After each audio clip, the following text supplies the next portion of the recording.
Boa noite. Integrantes da Comissão de Finanças analisam contas do ex-prefeito Ayrton Dipp. Mesmo com esses apontamentos, o parecer do Tribunal de Contas do Estado é pela aprovação na íntegra das contas do prefeito Dipp relativas ao ano de 2009. Antes de se licenciar, Matheus Wesp apresenta a indicação para instalar câmeras em veículos dos serviços de emergência. A ideia surgiu a partir da constatação de que a maioria dos motoristas, por receio de receber multa, não abre a passagem para o SAMU, Polícia Civil, Brigada Militar e Bombeiros. E no segundo bloco você vai conhecer os detalhes do Festival Internacional do Folclore que inicia amanhã. O tema esse ano é esporte, então nós estaremos fazendo esse espetáculo de abertura com o grupo Time de Galo, Bailar, Clube da Dança aqui de Passo Fundo.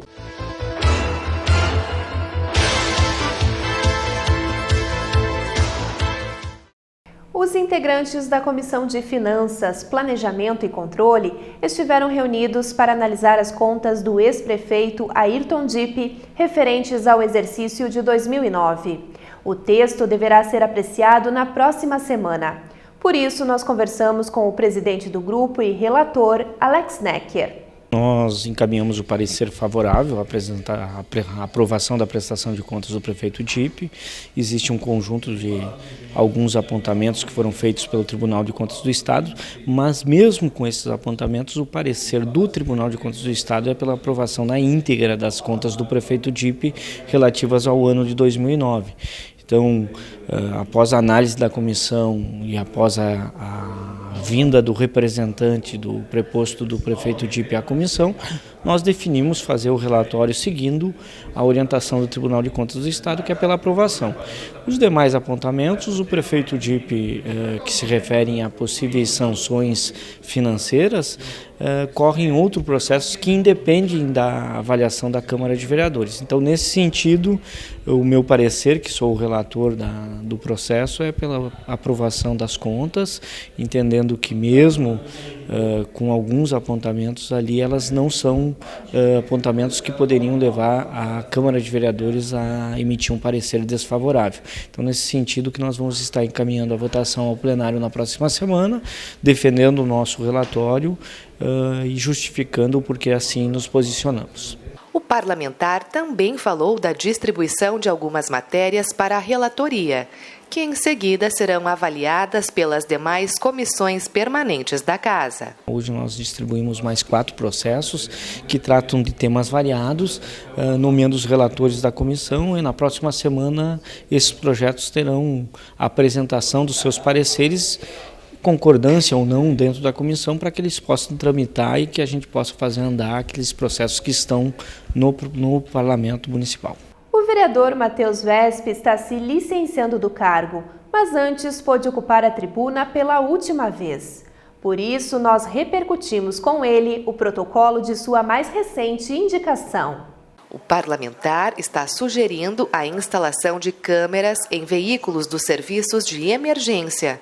A ideia surgiu a partir da constatação de que a maioria dos motoristas, por receio de receber multa, não abre a passagem para o SAMU, Polícia Civil, Brigada Militar e Bombeiros.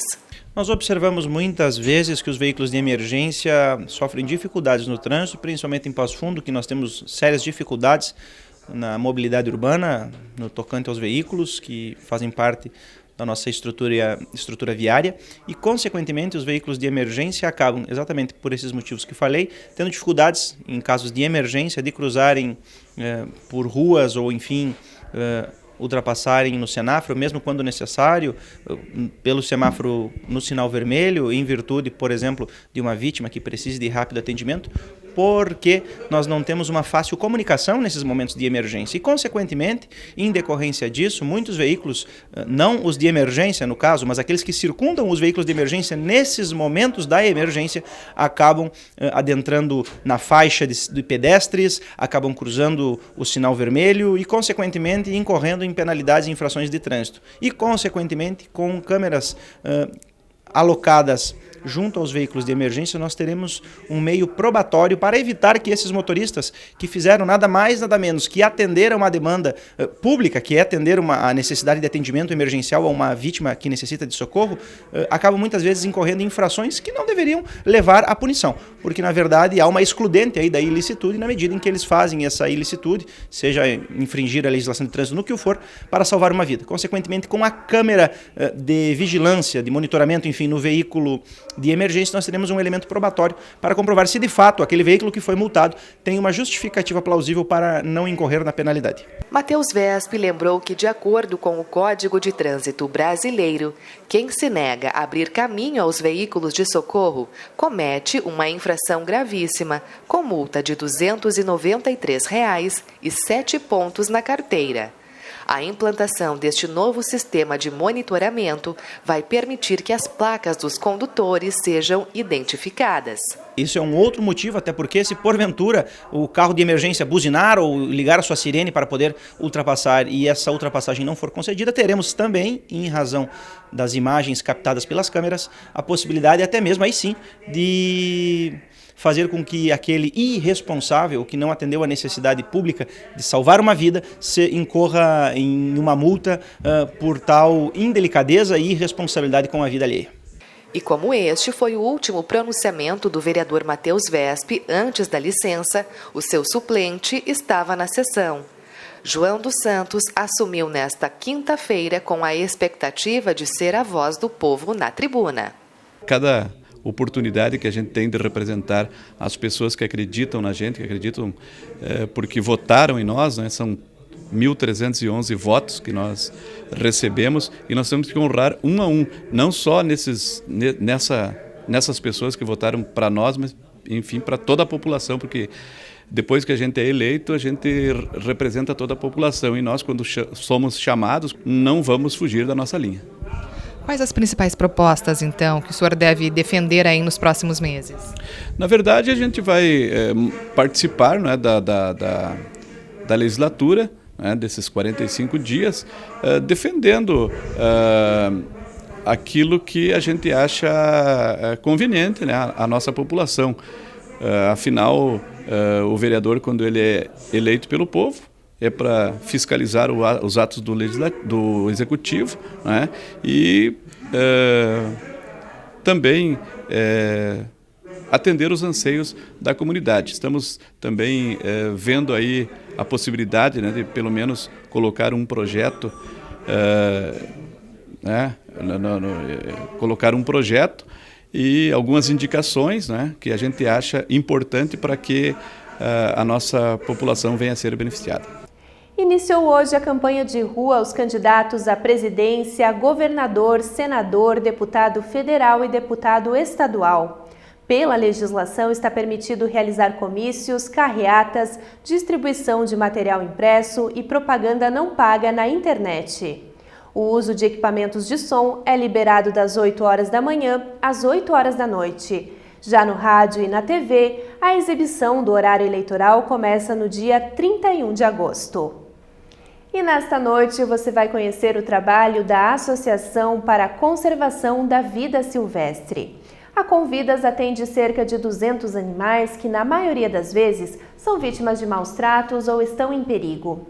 Os convidados do programa são a vice-presidente Valéria Oliveira, o diretor executivo Nestor Conedotti e a coordenadora de extensão Elizabeth Fosqueira. Veja então um trecho do Educação e Cidadania.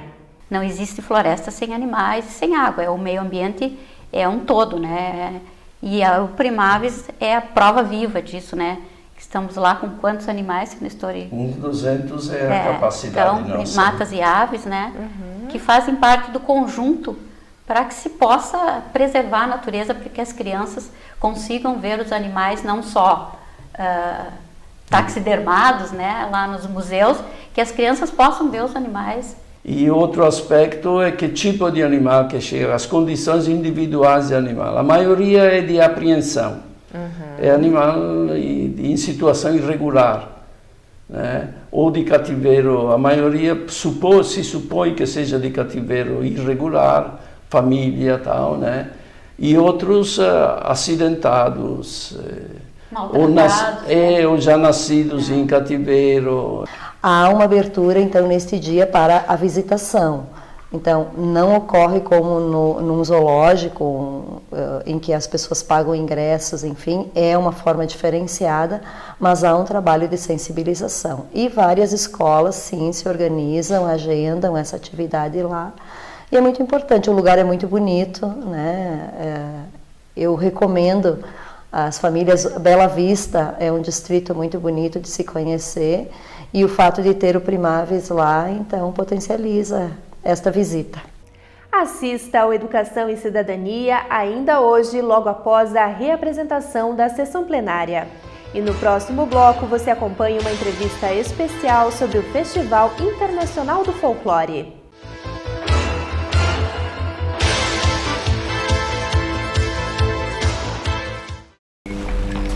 Olá, seja bem-vinda. Obrigada. Para você ser aprovada no teste, você precisa representar uma pessoa que tem voz ativa na política. Ação! Democracia se faz com a participação de todos e todas. Foi ótima! Aprovado! O Brasil já não aceita mais política sem diversidade. Aprovado! Próximo! Jovens que elegem e são eleitos ajudam a renovar o país. Tá dentro, bem! Cada brasileiro representa um pedaço da nossa história. Aprovado! No Brasil de hoje, todos podem ter voz e voto. Muito bem, aprovada! Precisamos nos fazer representar e participar da política. Aprovado! Vem o próximo! A verdadeira democracia exige a presença de brasileiros como eu e você. Tá aprovado! Todos aprovados! Todos têm um papel fundamental na luta pelos seus direitos. Seja quem for e como for, ninguém te representa tão bem quanto você. Participe da política. Justiça eleitoral. Vem pra urna. Eu amamento. Eu amamento. Eu amamento sempre. Eu também amamento. Quem incentiva também amamenta. Por isso é importante formar parcerias e criar um ambiente favorável para que as mães amamentem seus filhos até os 2 anos de idade ou mais, sendo de forma exclusiva nos 6 primeiros meses de vida. Amamentar, ninguém pode fazer por você. Todos podem fazer junto com você.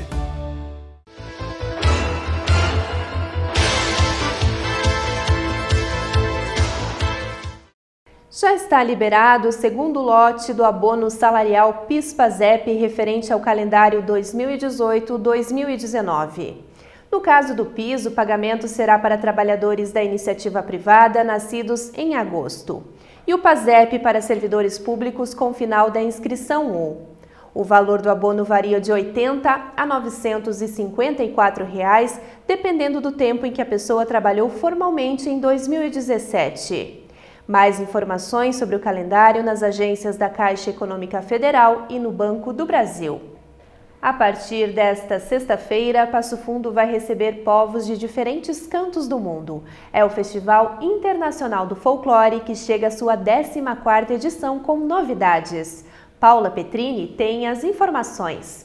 Para falar sobre este assunto, eu recebo o presidente do CIOF, Paulo Dutra. Boa noite, Paulo. Seja bem-vindo ao nosso estúdio. Obrigado, boa noite. Bom, a abertura oficial, então, acontece amanhã. Está tudo pronto já para receber os grupos e, claro, os telespectadores? Sim, está tudo pronto. Tem alguns grupos que já chegaram, já estão na cidade aqui. Os ingressos ainda estão à venda na bilheteria, no Parque da Gari, mesmo ali. Mas está tudo pronto já para a grande abertura amanhã no Casarão da Cultura no Parque da Gari. Que a gente já pode adiantar, então, aos nossos telespectadores que, sem dúvida, estão curiosos para essa edição. O tema esse ano, né, é esporte, então nós estaremos fazendo esse espetáculo de abertura com o grupo Time de Galo, Bailar, Clube da Dança aqui de Passo Fundo, e atletas e ex-atletas do Passo Fundo, do Esporte Clube 14 de Julho e do Gaúcho, que estão participando, porque é homenagem também aos 100 anos do Gaúcho aqui. E nós vamos abordar nessa abertura o maior número possível de modalidades esportivas, porque é uma atividade humana, né? E já se tornou tradicional em todas as famílias, né? Qual é a família que não tem um colorado ou um gremista? Sem dúvida. Paulo, e conta para quem também está nos assistindo, quais grupos participam deste ano do folclore? Nós estamos com um número bastante elevado de grupos, né? Canadá, Estados Unidos, México, Colômbia, Equador, Bolívia, Peru, Chile, Argentina, Eslováquia, França, Polônia, África do Sul, e dos estados está vindo Maranhão, Minas Gerais e São Paulo, além de 2 grupos indígenas, caingangues, que estão participando do festival, e mais 59 grupos com tradição gaúcha aqui. Então é um festival muito grande, que acontece amanhã a abertura, e depois nós temos os desfiles de rua, as oficinas, conforme o programa que está na página e que está sendo distribuído a programação da cidade através do folder. Né? Quero saber um pouco mais exatamente dessa programação paralela. Claro que tudo está disponível na internet através do site www.festivalpf.com.br. Mas adianta então para quem está nos assistindo que atividades a gente vai ter aí fora o Casarão da Cultura. De segunda a sexta, às 17h30, nós temos o desfile na Moron, entre a Afagões dos Reis e a Coronel Chicuto, todos os dias, o tempo estando bom. No sábado, às 10h30 da manhã. Assim, a missa folclórica, no próximo domingo, agora dia 19, às 17 horas na Catedral. Oficinas de segunda a sexta, oficinas de dança e de conversação, às 14, 15 e 16 horas no shopping, no Bela Titá Shopping. E depois, ainda um espetáculo, sempre às 17h30, ou nos supermercados, ou no Bela Titá. Aqui, além de espetáculos todas as tardes, também na Praça Teixeirinha. E outras atividades que acontecem de visitas aos patrocinadores, onde os grupos também se apresentam aqui, né? Paulo, e o que esses grupos falaram quando chegaram em nossa cidade? Porque a gente cria uma expectativa em torno da vinda deles, mas eles também, quando chegam aqui, criam uma expectativa muito grande em torno da apresentação. Essa expectativa já criou bastante tempo antes, pelas redes sociais, o envolvimento da comunidade, os grupos já vinham manifestando essa curiosidade a respeito da nossa comunidade aqui há bastante tempo, mas agora com a chegada deles na cidade, a coisa ferveu mais.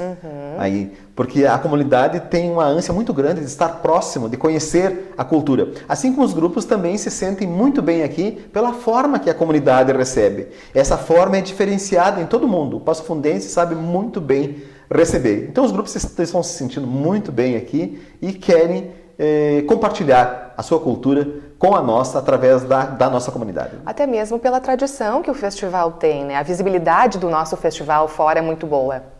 Nós estamos classificados pelo Conselho de Folclore da Unesco como entre os 10 melhores do mundo, em termos de organização, de receptividade, de programação e especialmente o calor da comunidade. E é bom ressaltar isso também, que tudo é organizado por voluntários, né, Paulo? Nós temos um grupo de voluntários, de 160 pessoas que treinaram desde março, que estão preparadas, que estão exercendo suas atividades em todas as modalidades. São 29 comissões que estão dentro do festival. Eles atendem os grupos como guias, a bilheteria, a secretaria, o palco, o camarim, a arquibancada, as cadeiras, o desfile de rua, a missa, as oficinas, tudo é atendido e coordenado por voluntários que têm trabalhado desde março já se preparando para isso.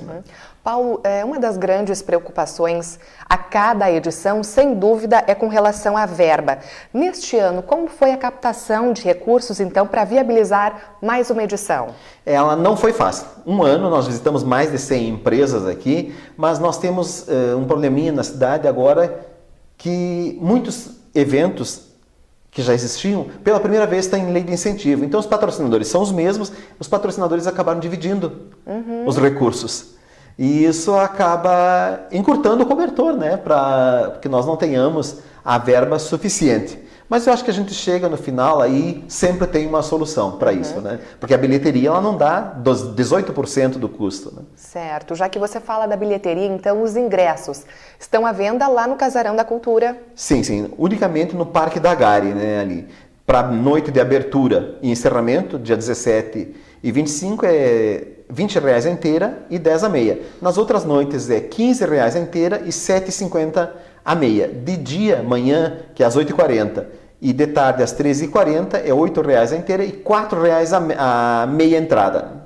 A gente também não pode deixar de falar nessa entrevista de uma grande novidade que temos para a edição de 2018, que fica por conta da acessibilidade, né, Paulo? Esse festival a gente está denominando de Festival da Inclusão, da Acessibilidade, Democratização do evento, porque nós teremos uma noite, na segunda-feira, agora já será destinada para surdos, com transmissão em interpretação em Libras. Na terça-feira à noite, para cegos, com descrição audiovisual. Estamos recebendo também, em termos de inclusão, grupos negros, índios, que vem dançar no festival, além de um grupo da Colômbia, que em sua maioria são portadores de síndrome de Down.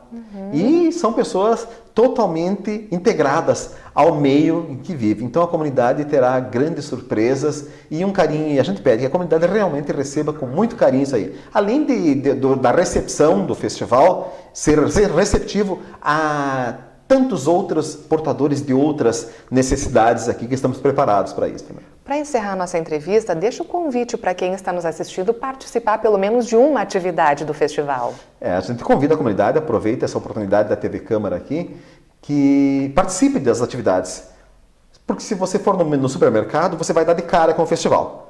Então, deixe para ir no final da tarde, que lá você vai ter um espetáculo aqui. Ou no Bela Titá, nas ruas, o desfile, a missa folclórica, na Praça Teixeirinha, sempre teremos espetáculos aqui, além dos espetáculos diários lá. Então, comunidade, vamos participar. Obrigado, viu? Bom, então o Festival Internacional de Folclore acontece entre os dias 17 e 25, numa estrutura que foi montada lá no Parque da Gare, chamada carinhosamente de Casarão da Cultura. Como eu disse, toda a programação você pode acessar na internet através do site www.festivalpf.com.br. Paulo, obrigada pelas informações e sucesso no evento. Obrigado a vocês, a TV Câmara e a Câmara de Vereadores.